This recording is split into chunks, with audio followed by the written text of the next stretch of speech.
আসসালামু আলাইকুম রহমতুল্লাহ। আজ আমি আপনাদের সাথে শেয়ার করব বিশ্ববিখ্যাত একটি বই, দ্য অ্যালকেমিস্ট সম্পর্কে। এটি এমন একটি বই যা আমাদের শেখায় কীভাবে নিজের স্বপ্নকে অনুসরণ করতে হয় এবং জীবনের সত্যিকারের অর্থ খুঁজে বের করতে হয়। তো প্রথমেই গল্পের প্রধান চরিত্র সান্তিয়াগোকে দেখানো হয়, যে একঘেয়ে জীবনযাপন পছন্দ করে না এবং সে পৃথিবীকে ঘুরতে চায় এবং বিভিন্ন মানুষের সাথে সম্পৃক্ত হতে চায়। তো সে একটি ভেড়ার পাল নিয়ে বের হয় এবং সে বিভিন্ন জায়গায় ঘুরতে থাকে। একদিন সে ঘুরতে ঘুরতে এমন একটা জায়গায় পৌঁছায় যে সেখানে একটি পুরনো ভাঙা গির্জা আছে এবং রাতে সে সেখানে থাকার প্রস্তুতি গ্রহণ করে। তো সে যখন ভেড়ার পাল রেখে সেখানে ঘুমোয়, তখন সে একটা স্বপ্ন দেখে। সে স্বপ্ন দেখে যে মিশরের পিরামিডের কোনো এক জায়গায় একটি গুপ্তধন রয়েছে। সে যখন এই গুপ্তধনের স্বপ্ন দেখে ঘুম থেকে জাগে, তখন সে আশ্চর্যান্বিত হয়ে যায়। সে সেই স্বপ্নের ব্যাখ্যা জানার জন্য এক এক মনীষীর কাছে যেতে থাকে। এভাবে সে এক মহিলা মনীষীর কাছে যায়। সে তাকে গল্পের ব্যাখ্যা বলে এবং গল্পের ব্যাখ্যা বলার আগে তার কাছে বলে যে আমি যদি তোমাকে এই গল্পের ব্যাখ্যা বলে দিই এবং তুমি যদি এই সম্পদ পাও, এই গুপ্তধন পাও, তাহলে আমাকে এই গুপ্তধনের এত শতাংশ বা এতটুকু আমাকে দিতে হবে। তখন সান্তিয়াগো রাজি হয়ে যায়। তার কাছ থেকে যখন গুপ্তধনের সেই স্বপ্নের ব্যাখ্যা জানতে পেরে সে যখন তার সেই স্বপ্নের দিকে যখন সে রওনা হয়, এই পথে তার সাথে এক রাজার সাথে দেখা হয়। তো সেই রাজা তাকে দুইটা পাথর দেয়, উরিম এবং থুমিম, দুইটা পাথর, যে তাকে সে যখন কোনো দ্বিধায় পড়ে তখন হ্যাঁ বা নাই পাথরগুলো উত্তর দেয়। এরকমভাবে গল্পটা চলতে থাকে এবং সে চলতে থাকে সেই মিশরের পথে। একসময় সে ভাবে যে এই ভেড়ার পাল নিয়ে তো মিশর কখনই যাওয়া সম্ভব নয়। তখন সেই ভেড়ার পালটিকে সে বিক্রি করে দেয় এবং সেই টাকা দিয়ে মিশরের পথে যাত্রা শুরু করে, এক স্বপ্নের পথে। তখন এক সময় স্পেনের এক দোকানে বসে তার এক বন্ধুর সাথে দেখা হয়। তার বন্ধু নয়, সেখানে গিয়ে সে তার বন্ধু হয়। তার সাথে দেখা হওয়ার পরে সে তার টাকাগুলো নিয়ে চলে যায়। এরপরে সান্তিয়াগো কী করবে? তার সব টাকা হারিয়ে গেছে, তার ভেড়ার পালও চলে গেছে। এখন তার স্বপ্নের পথে বিশাল এক বাধা চলে আসে। এরপরে সে স্পেনে একটি দোকানে চাকরি করা শুরু করে। সে চাকরি করে সেই দোকানওয়ালাকে তার দোকানের বিক্রিকে আরও বৃদ্ধি করে। সে সেখানে কঠিনভাবে কাজ করে। এরপরে সান্তিয়াগো কিছু টাকা জমিয়ে আবার সেই তার স্বপ্নের পথে রওনা হয়। এখান থেকে আমরা একটা জিনিস শিখতে পারি, আমাদের স্বপ্নে যখন বাধা চলে আসে তখন সেটা আসলে বাধা নয়। আমরা যখন কোনো একটা স্বপ্নের পিছনে চলি, তখন পুরো পৃথিবী আমাদেরকে সেই স্বপ্নকে, আমাদের মূল উদ্দেশ্যকে পাওয়ার জন্য আমাদেরকে সাহায্য করে। এজন্য শাহরুখ খানের একটা উক্তি আছে যে कहते हैं अगर कोई चीज़ को तुम दिल से चाहते हो तो पूरे कायनात उसे तुमसे मिलाने की कोशिश में लग जाते हैं। তো যখন পুরো পৃথিবী তোমার সাথে থাকে, তোমার স্বপ্নকে সাহায্য করার জন্য থাকে, তখন তোমার স্বপ্নকে পাওয়ার জন্য তুমি নিজেকে একা কেন ভাবো? এরপরে সান্তিয়াগো তার স্বপ্নের পথে চলতে থাকে এবং সে এক সময় মরুভূমির পথ দিয়ে মিশরের দিকে যাত্রা শুরু করে। সেখানে তার সাথে একজন অ্যালকেমিস্টের সাথে দেখা হয়। অ্যালকেমি বলা হয়। এই অ্যালকেমি হলো এমন একজন ব্যক্তি যে আত্ম উন্মোচন, অর্থাৎ নিজের ভিতরেই আসলে আমাদের মূল সম্পদ, আমরা নিজেরাই এক একটা সম্পদ, এটা বোঝাতে তাকে সাহায্য করে। যে আমরা যত বড় সম্পদের পিছনে আমরা চলি না কেন, আমাদের মূল শান্তি, আমাদের সম্পদ আমাদের আসলে নিজের ভিতরে। আমরা নিজে যখন শান্তি উপলব্ধি করব, তখনই আমাদের আসলে শান্তি আসবে।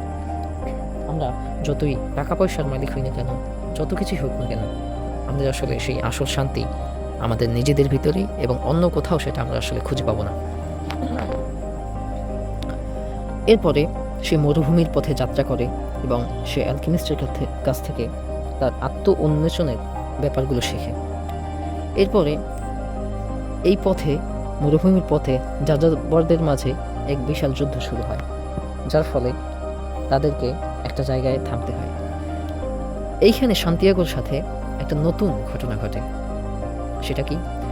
সেটা হলো তার সাথে একটা মেয়ের দেখা হয়। মেয়েটার নাম হলো ফাতিমা। তো এই মেয়েটার সাথে দেখা হওয়ার পরে সে মেয়েটার প্রেমে পড়ে এবং একটা কুয়োর পাশে বসে তার সাথে দেখা হয় এবং তার সাথে কথা বলে এবং সে খুব চরমভাবে তার প্রেমে পড়ে যায়।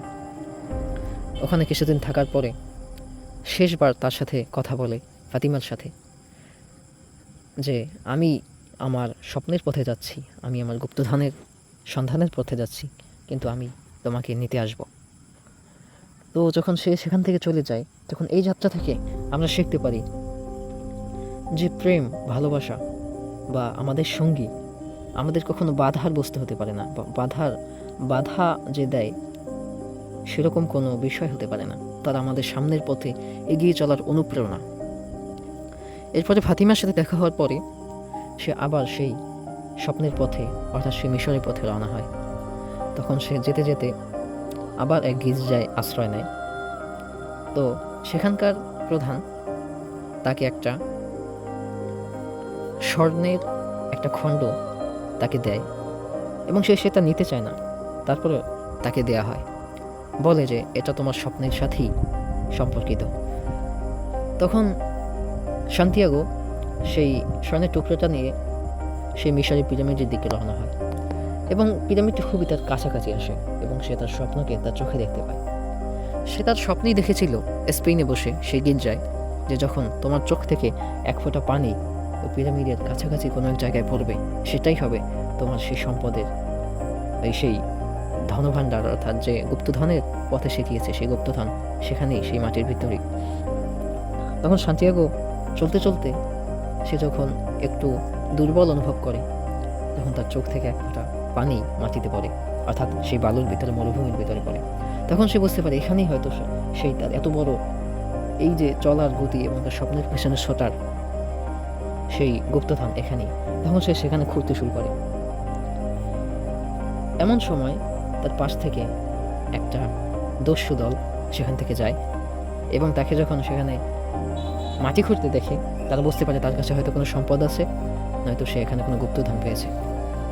তখন তারা তাদের প্রচুর মারধর করে এবং তার কাছ থেকে সেই স্বর্ণের টুকরোটা নিয়ে যায় এবং মারধর করে যখন তার রক্তাক্ত অবস্থায় সান্তিয়াগোকে সেখানে ফেলে রেখে দস্যুরা চলে যাচ্ছিল, তখন দস্যু দলের প্রধান সান্তিয়াগোকে বলে, তুমি কোথা থেকে এসেছো?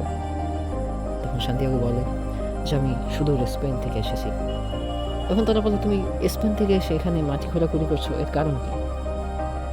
তখন সান্তিয়াগো বলে যে আমি স্পেনের গির্জায় বসে এরকম গুপ্তধনের স্বপ্ন দেখেছি এবং সেটা খোঁজার জন্যই এখানে খুঁজছিলাম, এবং সেখানে যখন কোনো সম্পদ পাই না, তখন দস্যু দলের সেই প্রধান সান্তিয়াগোকে একটা চমৎকার কথা বলে, যেটা পুরো গল্পের মোড়টা ঘুরিয়ে দেয়।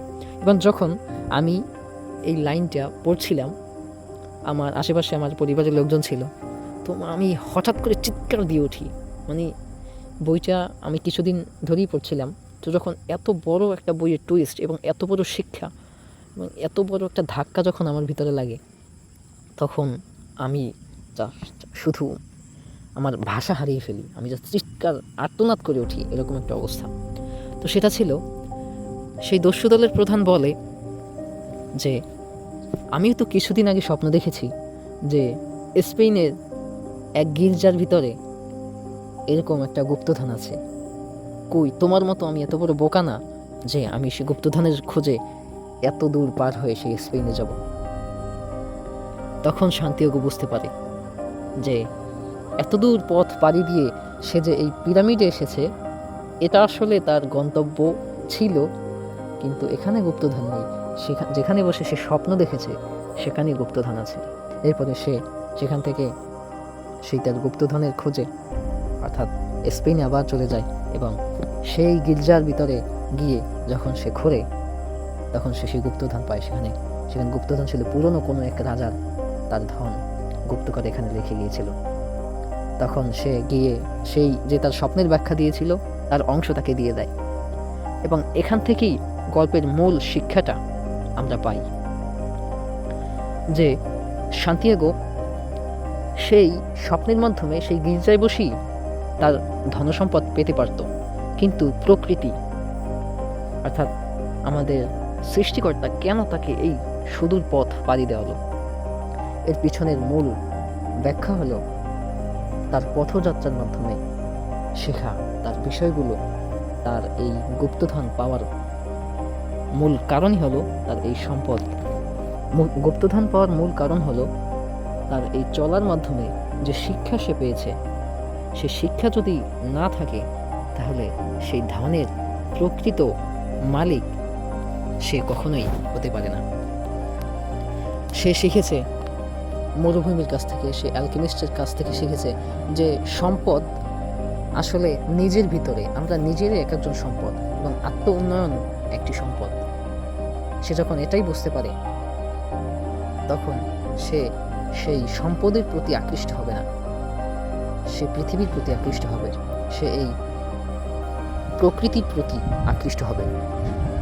দ্য আলকেমিস্ট বইটি শুধুমাত্র একটি গল্প নয়, বা এটি জীবনের এমন একটা শিক্ষা যেখানে আমাদের এই গুরুতর বিষয় আমরা শিখতে পারি যে সম্পদই আসলে সব কিছু নয়, এবং সম্পদও যদি সব কিছুই হতো তাহলে আমাদের ঈশ্বর আমাদের ফিরে যাওয়ার জন্য আমাদের আখিরাতকে সৃষ্টি করতো না। আমাদের উচিত নিজেদের স্বপ্নকে গুরুত্ব দেওয়া, তাকে বিশ্বাস করা এবং সাহসের সাথে সামনে এগিয়ে যাওয়া। আমি বিশ্বাস করি এই বইয়ের শিক্ষা আমাদের প্রতিদিনের জীবনে নতুন আলো এনে দিতে পারে। তাই আমি চাই এই বইটা আপনারা পড়ুন, এবং এই বইটা থেকে যখন আপনারা পড়বেন এবং এর প্রতিটি পাতা উল্টাবেন, তখন এই উপন্যাসটা থেকে আপনারা নিজেদেরকে খুঁজে পাবেন, নিজেদের অস্তিত্ব সম্পর্কে ধারণা পাবেন, এবং এটা আপনাদের আত্ম উন্নয়নে অত্যন্ত গভীরভাবে সাহায্য করবে। ধন্যবাদ সবাইকে। আশা করি ভালো লেগেছে।